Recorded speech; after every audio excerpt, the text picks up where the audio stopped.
So yeah, everyone obviously saw that little cheeky fella running around, bless him.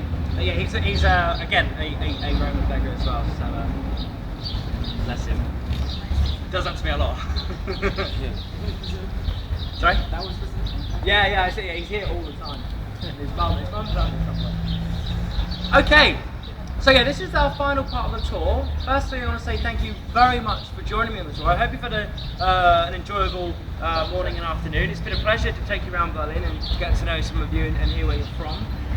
As I said when we were at Aroma, if you want to come and join me for a beer or get some East German food, I can take you to the DDR Museum, which is just on the other side of this building, right by the river. You can get schnitzel for €8, currywurst for 7, and soup for 6. And if you just want a beer, that's €2. But yeah, what I want to finish the tour with is a story about how the Berlin Wall comes down. But firstly, I want to make it known to you guys that as we've been walking through Berlin today, we've been seeing all these amazing historical sites to do with the First World War, the Second World War, Adolf Hitler of course, the Prussians, this communist country. Every single thing we have seen has been in former East Berlin. It has been in a former communist country.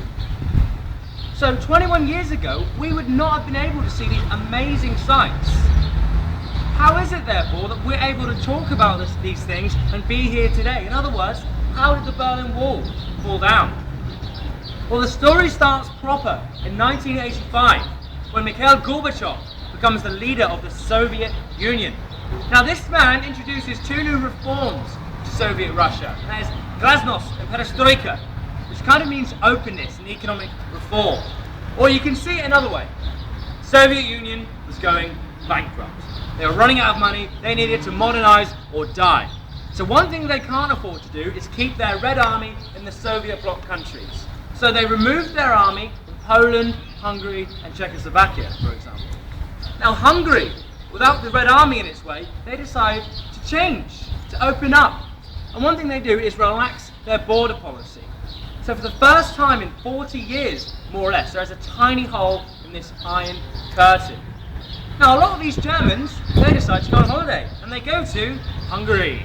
Now Hungary borders a country called Austria, which is a Western democratic country. And all they do is this, over the border, and they go to Vienna, the Austrian capital, and to the West German embassy. And to their freedom, huzzah, they can have bananas finally. Now why does East Germany not take up these changes? Because all these countries are beginning to change. East Germany doesn't want any of this. I suppose because all East Germany has is communism. If it changes, it's just going to become like West Germany, their enemies, their rivals. So the government at least doesn't want to change. So how do you think the people respond, the normal East German people? Well, they're sick of this country because they haven't got good jobs, they're being spied upon, life isn't great in East Germany. So eventually, they decide to do something they haven't done since 1953, which was protesting. Protesting, they decide to protest. So a lot of people, it starts with about 50,000 people in a town called Leipzig, converge on the city and they walk through it and they chant this: Wir sind das Volk. Wir sind das Volk. Which means, we are the people. We are the people. Now what they were saying to their government and to the wider world is, the East German government, you don't represent us anymore. Communism, it doesn't represent us. What represents us is us. We are the people. So how do you think the East German government responds? Well, it does exactly the same thing it did in 1953, which was of course to send in the army. Only this time it's not the Red Army, it's not the Soviet army, because they've gone back to Russia. It's an East German army. So the East German army converge on the town of Leipzig and they surround the protesters. Now this is in the summer of 1989, and every week the protest movement is getting bigger, bigger and bigger. First week, 50,000. The next week, 150,000. Final week, 350,000. 600,000 in Berlin. And these are people, ordinary people, of all walks of life, ages, are protesting. Wir sind das Volk. I want you to bear in mind, this is the same year as Tiananmen Square. So people were very aware of the dangers. And the government lets it be known that they've sent extra blood to all the hospitals in Leipzig, just in case something goes wrong, in case there's any action. And people are aware of this. People are very aware of the dangers. But this does not stop them from protesting. They are peacefully protesting. So the army surrounds them in Leipzig. And what does the army do? Do they open fire? No. Why? Because wir sind das Volk. We are the people. This was an East German army. They didn't want to open fire on their own people, so they do not open fire. So what do you think happens to a country if it loses control of its army? It loses control completely. So the leader of East Germany at the time is a man called Erich Honecker.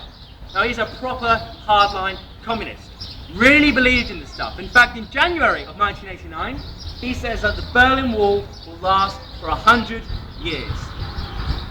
So he's only out by about 99.5 years.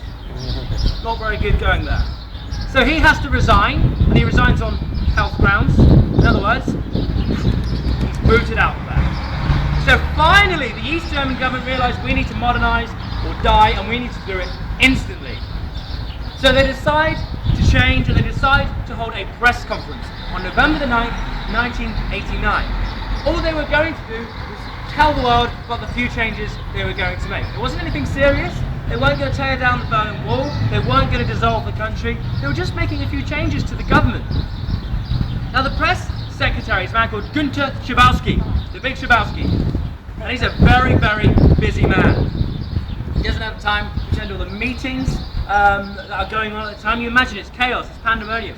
But he's given a very important piece of paper from the meeting that morning, looks at it very briefly, goes, too busy, gotta go, press conference. Now this press conference was absolutely nothing like my talk. The press conference was boring.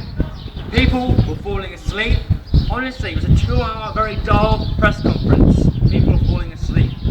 And then an Italian journalist puts his hand up and he asks a very logical question. I'm sure if you were a journalist, you would have asked the very same question. How is the East German government going to respond to all these protests in Leipzig? Now Schabowski doesn't have an answer prepared.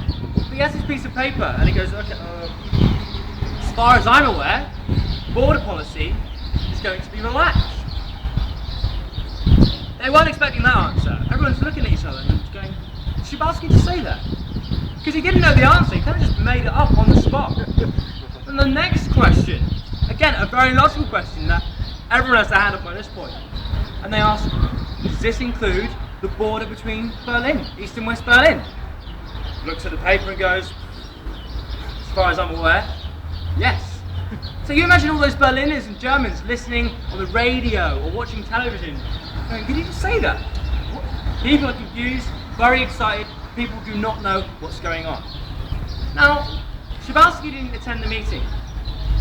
Now in the meeting, they said, okay, what we will do, we will let a few East German people go, just a few, maybe one out of 100. Because German bureaucracy is fierce, it's huge.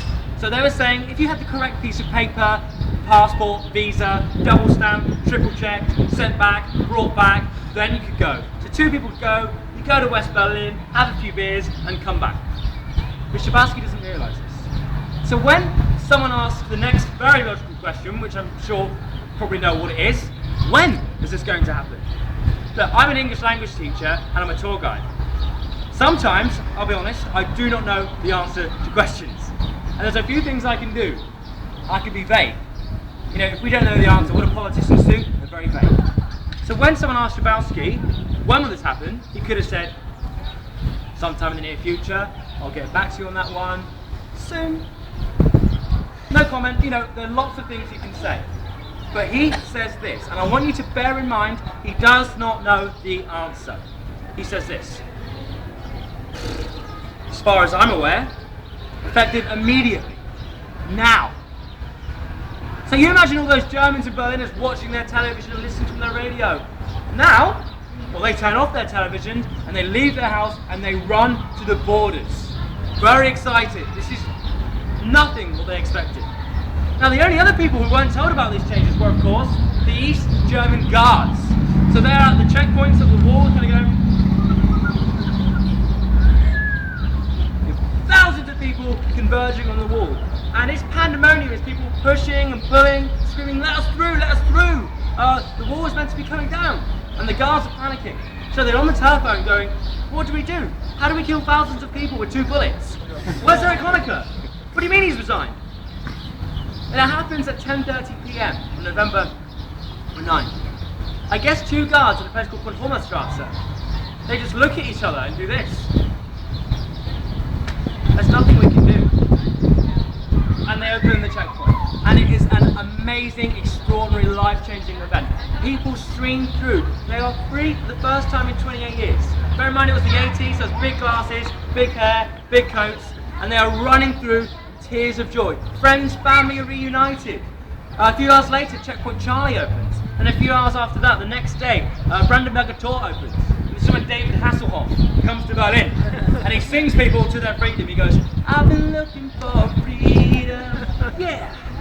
You should watch it on YouTube, right? He has a jacket with lots of LEDs, and he's like on a massive crane. People are throwing things at him. He is mental. Charlie Sheen, you think he's mental? David Hasselhoff, he did it first. But anyway, the real point I want to make is that our whole world changed. This Cold War thing ends, and if you want to see it in a different way, the Second World War ends. A new era called globalization is ushered in.